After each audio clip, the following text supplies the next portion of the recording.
Hello everyone, I'm Meteorologist Charlie Ironmonger. Thank you so much for joining me today for your 10 a.m. news and weather update from the First Alert Desk. Now, we are following Hurricane Melissa very closely. Right now, here is a look at the latest from the tropical satellite.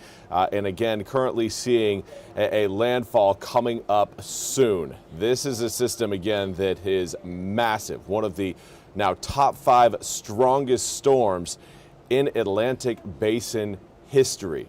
Here's kind of a look at some of the images that have been taken from the inside of the system.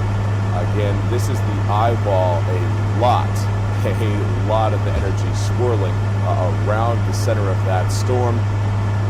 The storm right now is approaching, again, Jamaica, specifically near the Treasure Beach area of Jamaica.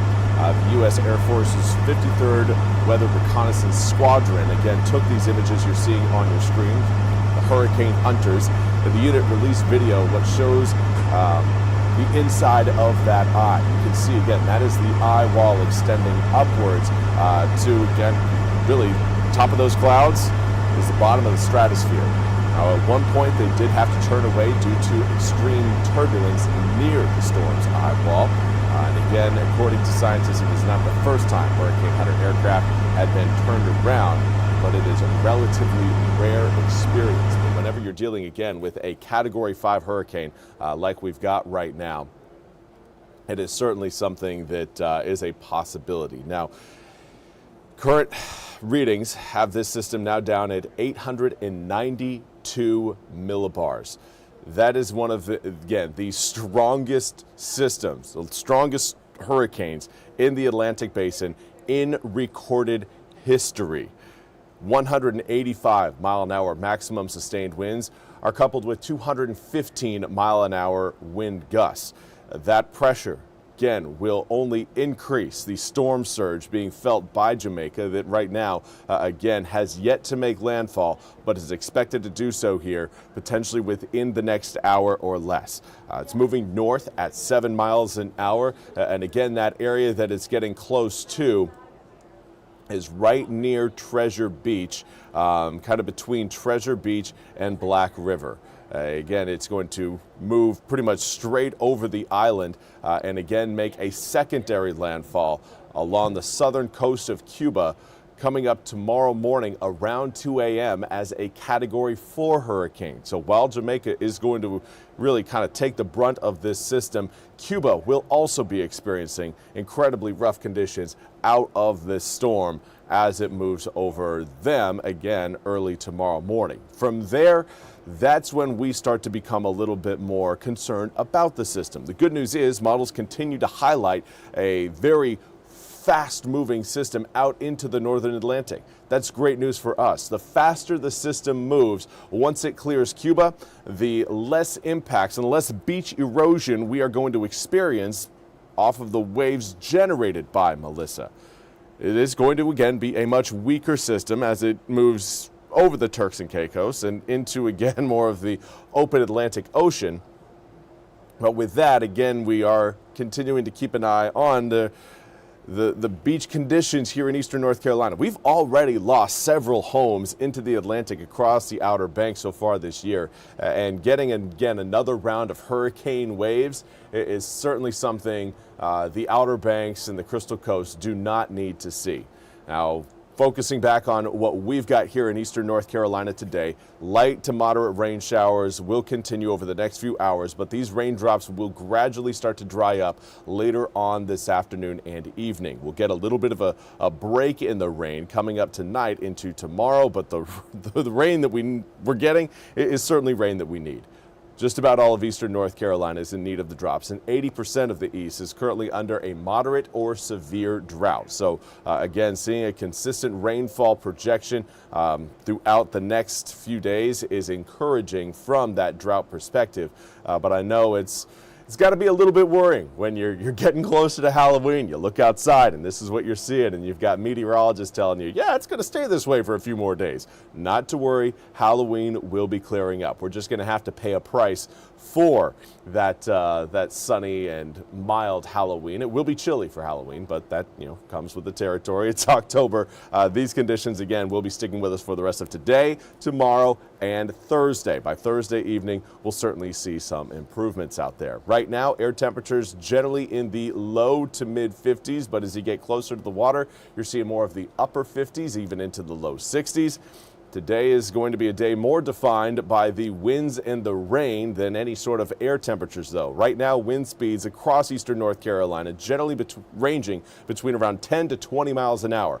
However, there are stronger winds out there. Right now, we've got a 29-mile-an-hour sustained wind in Elizabeth City, 30 in Manteo. These winds are gusting even higher than that. We've had gusts well over 40 miles an hour along the Outer Banks, and right now, Elizabeth City coming in with a 41-mile-per-hour gust, 39 in Manteo as well as Hatteras, but 48 mile-per-hour gust in Piney Island. We've got some tropical storm force gusts out there, and through today, that is going to remain the case.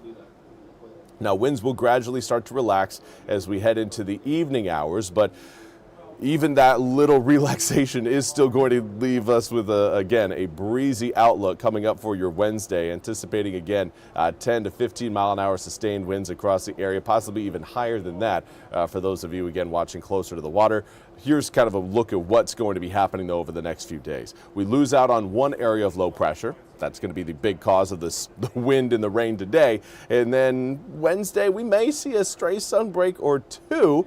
I wouldn't try and plan your day around it, but we've got another system that'll roll in coming up late Wednesday evening into Wednesday night, carrying even more rain showers over into your Thursday. Thursday, we will wake up with some drops along the coast and cloud cover across eastern North Carolina, but that cold front's going to do a great job. You can see Melissa there in the bottom right-hand corner of your screen. That front is going to do a great job of ushering Melissa away from our coast and pushing it more towards Bermuda and then out into the Atlantic. We will start to see some sunshine at the tail end of Thursday, by Thursday evening, which will be encouraging as we approach the upcoming weekend and, more importantly, the upcoming holiday. We got Halloween on Friday, ladies and gentlemen. Overnight lows will be dropping down to the low 40s early Saturday morning. That means your trick-or-treating weather likely going to be done in the mid to low 50s. Get ready for a bit of a chill. If you're taking young ones out, make sure you have some blankets or some jackets just in case if, you stay out a little bit later than expected. You have ways to keep those children warm. Now, we also, speaking of children, make sure you remind them that this Sunday we're sleeping in.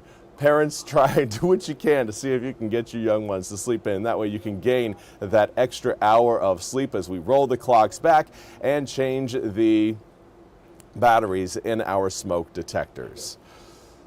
Now, that's all we have for your weather forecast. Again, we'll continue to keep you up to date on Melissa, and again, we will let you know when Melissa, in fact, does make landfall. In fact, I'm just going to double check right now that it hasn't done so as I have been talking to you guys. Let's see. Has it made landfall yet? Nope, not seeing it yet. Not yet, but again, it is close. At this point, could happen pretty much at any minute. Let's talk about some of the stories we've been following in the newsroom, starting out with news out of ECU, where a fourth rape is now being reported at ECU this month.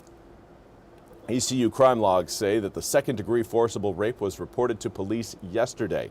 The logs say it happened on Scott Hall on October 14th between 9 p.m. and 11 p.m. 3 other rapes were reported to police this month alone. In Tyler Hall on October 3rd, it's reported on October 8th, Flesher Hall on October 5th, and Jones Hall on October 15th. Now, according to the crime logs, all 4 reported rapes are currently under investigation. Last semester, there were 2 rapes reported at Jones Hall, one in January and the other in February. In April, a second-degree forcible sexual offense was reported at Scott Hall. And we also want to highlight a missing person from Bertie County that deputies are asking for your help in finding. Brendan Armstrong was last known to be at Hoggard Mill Road Fishing Pier, according to deputies. Now, Armstrong is 5 feet 4 inches tall. He has blue eyes and brown hair. Deputies do not know what he was last known to be wearing. And deputies are asking boaters in the Kashai River and the Albemarle Sound to pay special attention, as they say Armstrong may have entered the water on a green kayak between Sunday, October 26th and Monday, October 27th from the pier. Deputies are asking anyone who has traveled through the Hoggard Mill Road area on Sunday or Monday and has seen a white Jeep SUV parked at the pier to contact them at 252-325-7386. Well, that's all we have time for today's 10 a.m. news and weather update from the First Alert Desk. I want to thank you all so much for joining me. We'll be back with more news and weather coming up at the top of the hour. Until then, I hope you all have a fantastic Tuesday. Hopefully you can stay dry from all these raindrops we got coming down.